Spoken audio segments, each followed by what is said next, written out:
Hey everybody, welcome back. Gosh, today's going to be an interesting one. I feel like I should say, welcome back, little children, because today we're going to talk about our highs and lows. Man, it has been such an interesting day. I can't even, I have to figure out, not even just a day, but this past weekend, there's some interesting things that happened. We went to my nephew's wedding and oh gosh. I guess I'm just gonna jump right in because I don't even know where to go with any of this, honestly. It's just what's on my mind and what's on my heart. And sometimes I feel like I just need to get it out. And then I'm better with it. I've had lots of conversations with God this morning. I took, did an extra like mile on my walk, all the things. And I'm still like struggling. I've done the things like stress cooking and I did all the meal prep today and everything. It's Monday. But when our kids were little, we used to sit around the table and at dinner time and we would talk about our highs and lows. What are your highs and lows for the day?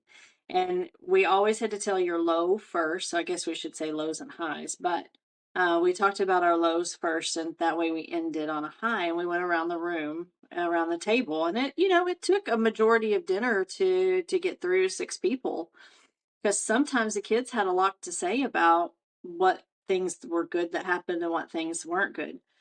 So I'm gonna start with my lows. So this morning I went to the post office, and it was so strange because I was supposed to go to the post office way earlier, and then I got derailed by my oldest son who needed some help with some stuff.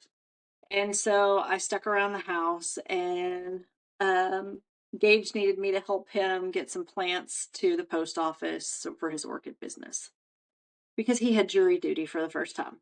So I'm standing in line at the post office, and in walks my second stepdad.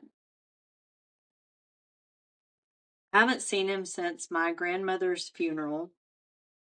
And actually, it was the day before the funeral at the visitation. I saw him for maybe about 5 seconds. And before that, oh, so much anxiety talking about this. Ugh, it makes me sick to be 48 years old and be stressing over stupid shit like this. It just kills me. Anyway, so it's been a while since I've seen him. I mean, I don't know if him and my mom stayed close or not, but I've sent him a birthday message for the last, I don't know, 20, 30 years. And it was never reciprocated. And they weren't married a long time. And it was a very tumultuous relationship. But this man was the one that I depended on when I was 15 and decided it would be a smart move for me to go get on the pill. I didn't want to talk to my mom about it. I talked to, my stepdad, and he was cool and took me and understood the reasons why. Um, I thought he cared, right? It's just so crazy what we tell ourselves in our head, what we make up in our mind. I mean, he was there when I got my first car. He was there at a significant time from the time I was about 14 until I was about 16 or 17. So they were together. It was a very short-lived marriage. It was actually an annulled marriage. Um, but I mean, I was at the wedding, and he was a good guy. They just weren't right for each other. So anyway, I saw him at the post office, and he walked in, and he almost didn't even recognize me, and it was strange. And I mean, I get it. I have a ball cap on today, so it took him a second. And I was like, "Oh my gosh, my hands are full of these boxes," and they weren't really boxes that you could put down and pick right back up easily. So I was like, "Once I get these boxes out of my hand, I'll come give you a hug." And he's like, "Okay, I'd like that." And um,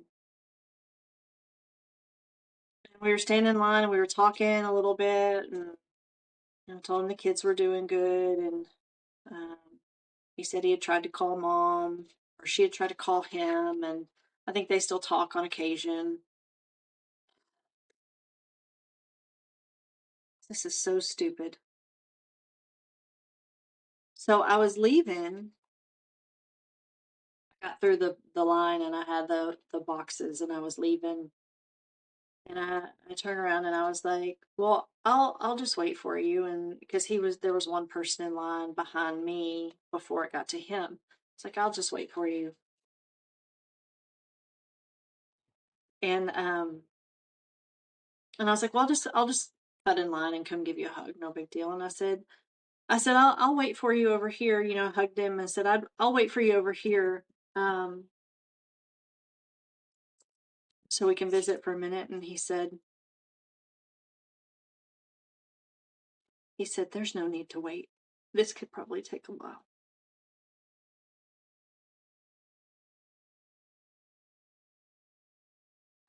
And maybe he didn't mean anything by it. Man, that hurt. That was just like saying, "Don't bother waiting. I don't really have anything to say to you."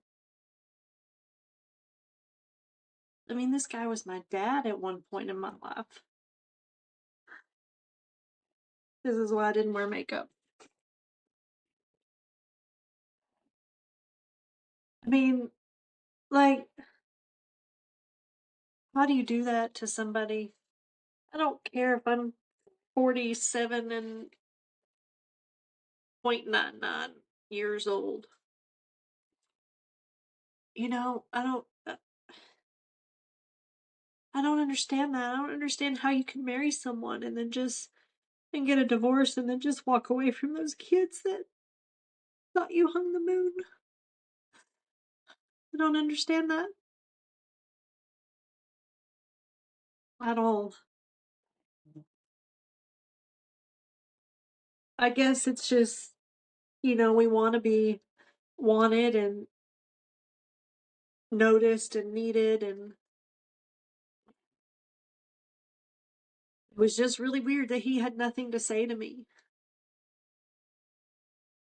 We live in the same town, and I mean, I know it, right? He doesn't ever reach out or anything, but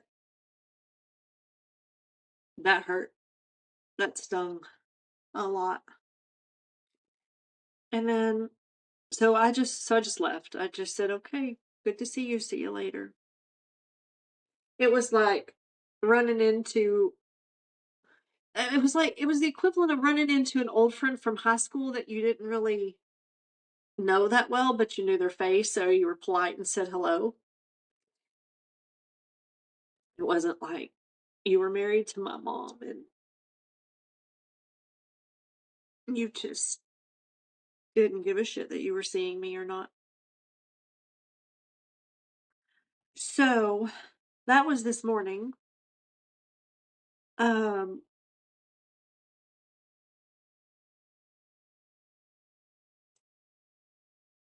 Also this morning, I was going to change my flight last night for my trip for my business for Kentucky. And we decided that Danny's not going to go with me. It's just not financially feasible at this point. Um, so So I looked at the flights last night and they were $212. So I was going to actually make some money back. And then this morning they jumped to $469. I don't even know how that shit's illegal or how that it's even legal to do that, but it is. So I ended up spending $150. We're trying to save money and ended up spending $150 more. But I'm saving the money on the hotel room. So not going the same night or not going Wednesday night. Anyway, so that was another poo poo, another low on my plate today. And then when I was on the phone with the lady changing the plane ticket, I opened the back door, and the little shade that I have that I pull down for the kids to let the kids know that I'm not wearing a bathing suit in the pool, so they should not come out in the backyard. I don't know. I opened the door too hard and it flung off the thing and hit me in the head. So, um, those are kind of the lows for today. But I want to get back to this dad thing because Man, it's bothering me so much. This weekend we were at my nephew's wedding and my dad was there.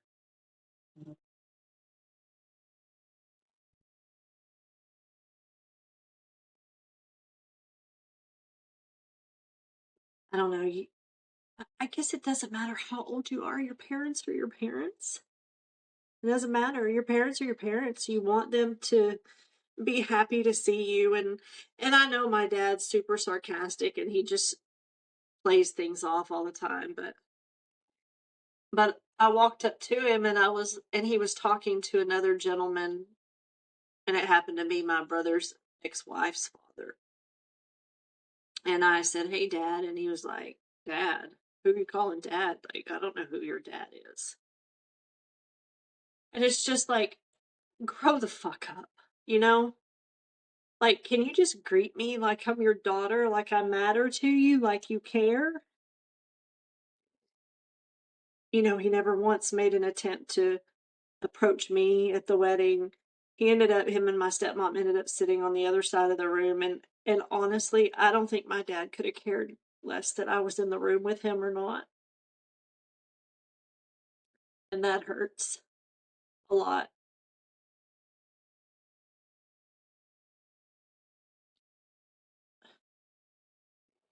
You know, actions speak louder than words. And my dad's been texting me every day since my grandmother passed. And it's been really sweet. You know, he just says, "Good morning." But to be in the same room, and I hadn't seen him in almost a year,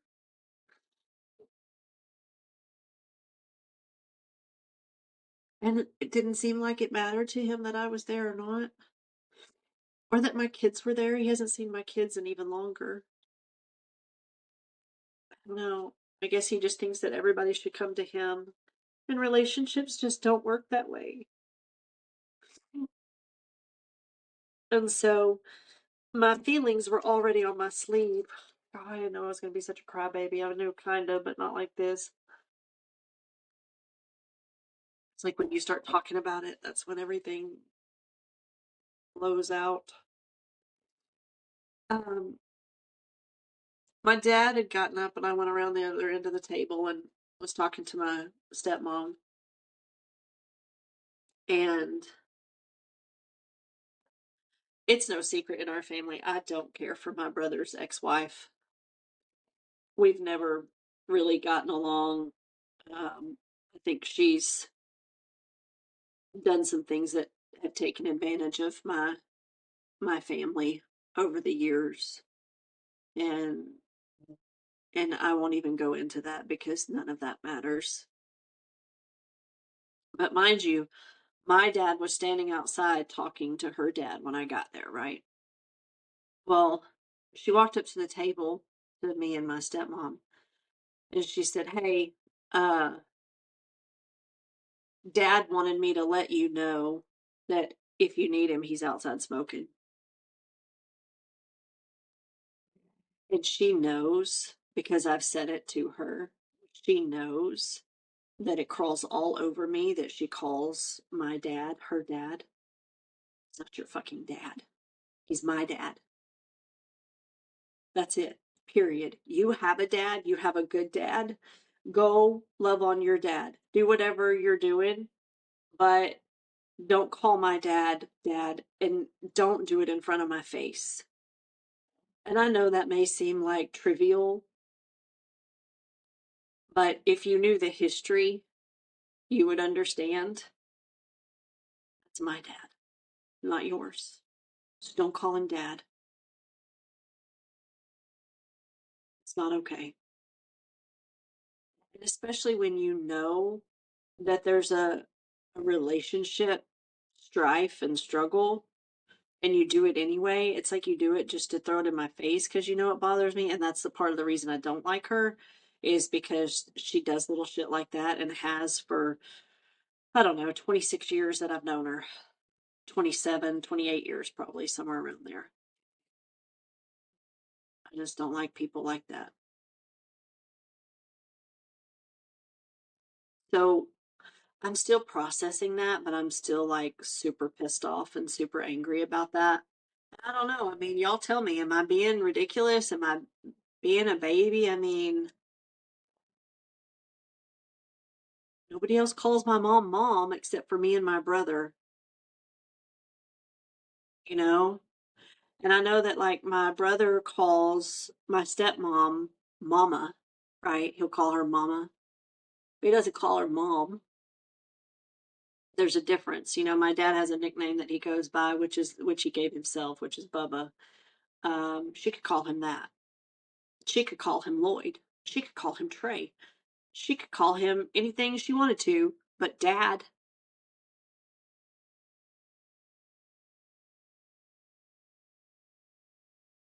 Maybe it's something I need to get over, but I don't think it's right. How would she feel if I walked up to her dad and called her dad dad? It's just there's a connotation like I have daddy issues 110,000%. We've talked about it on here. I have daddy issues. I have abandonment issues. I have all of those things.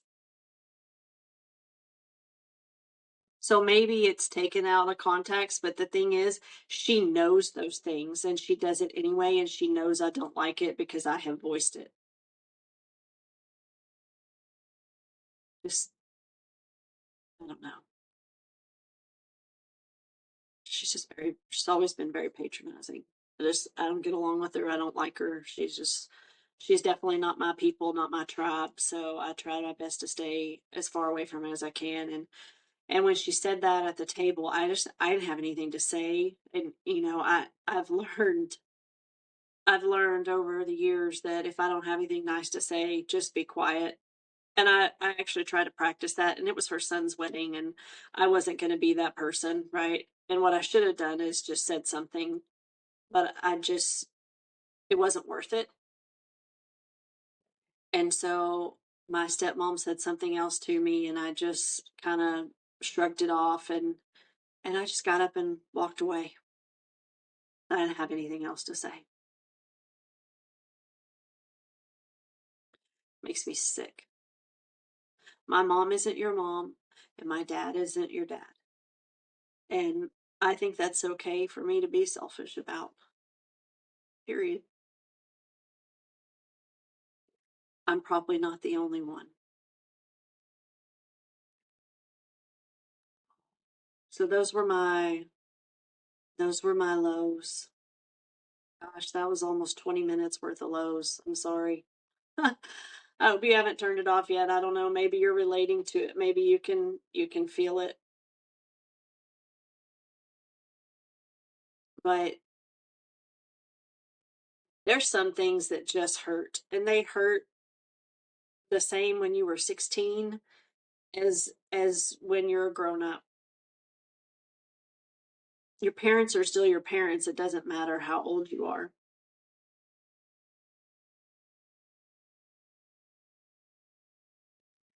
Um, there was something that, and Danny's probably going to kill me because I'm going to look for something really fast and I meant to have it pulled up and I don't have it pulled up, but I'm going to have it pulled up in just one moment because I think it's really important. So, um, I don't know, sing a song to yourself or something. It won't take me but a minute, but I was reading. Do you remember the girl that was on the other night, a couple of weeks ago? Caitlin Carson. She Her book, I Loved You at Your Darkest. Her book I've been reading it for the last like week and a half, and it's really, really, really good. And there was something in that book last night that I read, and it hit me like a freaking freight train last night. And she was talking about her mom, and and I know there's family that listens to this, and you know, if you guys go tell mom what I said, it is what it is because it's just the truth. But I had like an epiphany in the shower the other day getting ready for the wedding, and I was trying to figure out why my mom always wants to leave places early, why she always wants to leave weddings early and all of the things. And instead of like putting the mom spin on it and like making her like, we put our moms on this pedestal. And my kids do it to me too, and I can't be what they expect of me, right? I'm just a human being still. And so it occurred to me like, holy crap, I just figured out why she doesn't want to stay. Well, because my mom's an alcoholic. And she's recently quit drinking for the most part in the last few years. And it's hard for her. I just like thought of her as a human being. And it's hard for her. It's hard for her to stay late and sit and watch everybody else drink. So I thought to myself, what can I do? I'm so emotional. I must be like gonna start my period or something. Not that I have one of those anymore, but still, you still get those symptoms. Um, but it's like,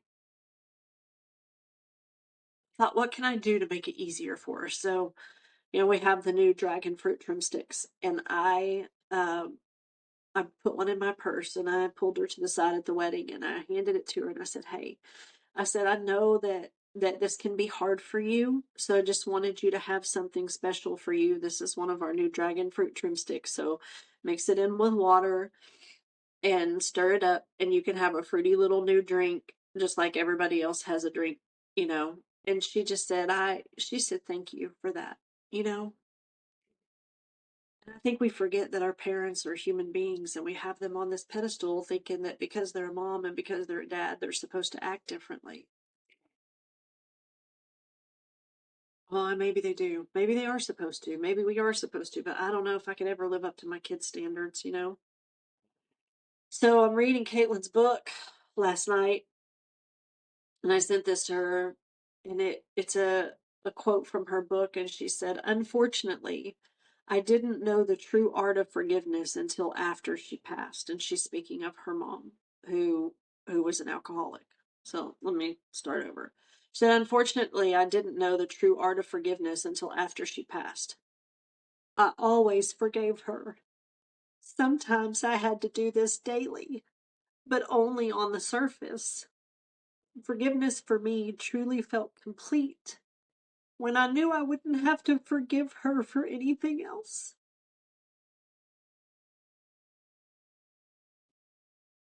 I'm going to need a second for those listening. I mean, man, that's that's like serious stuff. Because that's always the relationship with my mom too, is I feel like I'm constantly forgiving her for her behavior. Because she doesn't have any impulse control. She just spats off when she doesn't get her way, and it's never good. That quote hit me like a ton of bricks. So, Caitlin, thank you for that. Like, seriously, thank you for that because it puts so much into perspective. And on that note of thanking Caitlin, I'm going to try to dry these tears up. Good God. But there's a lot happening. On that note of thanking Caitlin, um, on her, when we were talking, and she was talking about how when she walked up to the stage and she felt the rain pouring down on her, and it felt like God's love pouring all over her, and she was baptized that night and she accepted Jesus into her life, and I just thought, how cool would that be, to feel like I was baptized when I was a baby, but as an adult I've never been baptized, and it's been something that's been, just kind of picking at me, and I feel like God's just kind of saying, maybe it's time, maybe it's time you really commit yourself to me, and all of this good work you're doing, maybe it's time that you really start taking this a little more seriously. And I was listening, walking outside the other day, and Need to Breathe, Washed by the Water came on, and it was just that. And it's all these little things that have just added up. And when I was talking to Caitlin, I had this idea. I was like, how cool would it be if my friend Holly, whom I look up to more than any pastor I've ever looked up to in my life, uh, because I've learned more things from her about the Bible and Jesus than anybody in my life. How cool would it be if she was the person that baptized me? Um, so that's happening this week. We have coordinated it. We have set it up. It's just going to be me and her. It's going to be private. I guess she can be my witness. I don't think I have to have a witness. But yeah, Thursday, the day before my 48th birthday, I'm going to be baptized in my swimming pool. And our youngest son, Gage, was baptized in our swimming pool when he was 14.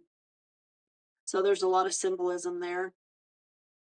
And I'm excited about it. I'm nervous about it. I'm nervous that, like, I'm anxious because I want that feeling. Like, I want that. Like, there's just been so much yuck, so much bad, so much. I mean, not that our life is bad, don't get me wrong, but there's just been a lot of muddy waters, and I just want to be washed clean. Like, I want to, like, let it all go and just everything be brand new. And I don't know if that's a reality or what, but if that's how I feel, we'll see. That's what I'm hoping for. Just to leave it all there, you know. Water's a powerful thing, and God is a powerful thing, and giving my life to Jesus is a powerful thing. I mean, I do it now, but this is just going to mean so much more. Lots happening. I can't believe I'm turning 48 this week. You know, I get to go to my favorite restaurant with some of my favorite people on Friday night. On Saturday, our kids are going to be here and we're going to celebrate with them, our kids and some family members. And then we're going to have some friends over Saturday night just to hang out on the patio. Like, it's going to be a great weekend. And then my dad's birthday's coming up. So I think we're going to go meet them for breakfast on Sunday to celebrate his birthday. Um, which I guess I'll get some one-on-one time with him. Y'all, life is so messy. So, I mean, my lows are the beginning. My highs are, I'm getting baptized this week as an adult. There's just a different meaning to it now. And my birthday's this week, which means I'll have Village Bakery cake, which is my favorite cake, white icing. Like, just give me the old school white cake, white icing wedding cake, and I am a happy camper. That's all I need for my birthday. Oh man, sorry this was so heavy. It was really heavy, but thank you for listening and thank you for letting me get it out and thank you for understanding. And it's hard. Life is so messy, and some days are really good and some days are really bad. And it's hard when Danny goes out of town for work and we're not used to being apart, and that makes it harder. And it's just, and I talk about the hard things, and then I think, Allison, you're such an asshole because open your eyes and look around you and look at all the things that you do have going for you. Look at all the beautiful things. Like, you have this amazing home and you have your health and you have your kids, and we've never lost a child. And, I have an incredible husband and all these blessings around us and friends that love us and care for us. And we have Toothless and we have Piper and we have, my little adopted kitty Trump. Like, there's a lot of blessings around us. So please don't misinterpret some hard things for uh, not being appreciative of what God has provided for us, because we have a great life. It's just sometimes you get into your feelings, and sometimes things happen and it puts you right back to being a kid again, and you just don't know how to handle it. Fortunately, I have a meeting with Janelle, who is through Awakenings life coaching, and she's amazing. And she's been on like this 6 week hiatus. I haven't talked to her in 6 weeks, and uh, I'm going to get to tell her about some things that I've conquered over the last 6 weeks, and the boundaries that I've set and stuck to. And I'm really proud to tell her about that stuff because I've been working on me really hard, you know. So just remember, in everything that you do and everything that you give other people, don't forget about you. Don't forget about your self-care and your self-love. And don't forget that you're worth setting boundaries. Even though those boundaries hurt other people, you have to set boundaries for yourself. Okay? So just don't forget that. You know, some good vibes, right? I know this is going to come out next week and the baptism will already have happened and all the things, but pray even after that this is what it's supposed to be, what I need it to be, and I guess it'll be what God wants it to be for me, right? I don't have a choice in that, neither do you. But there was a saying, and I want to find it because it's on my board here, and it says, oh, what does it say? Oh, I can't find it. It's something about, just something about how,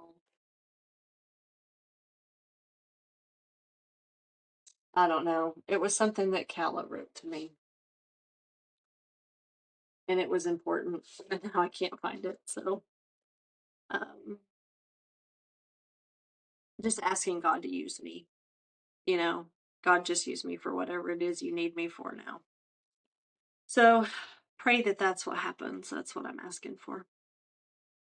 Anyway, thanks guys for listening.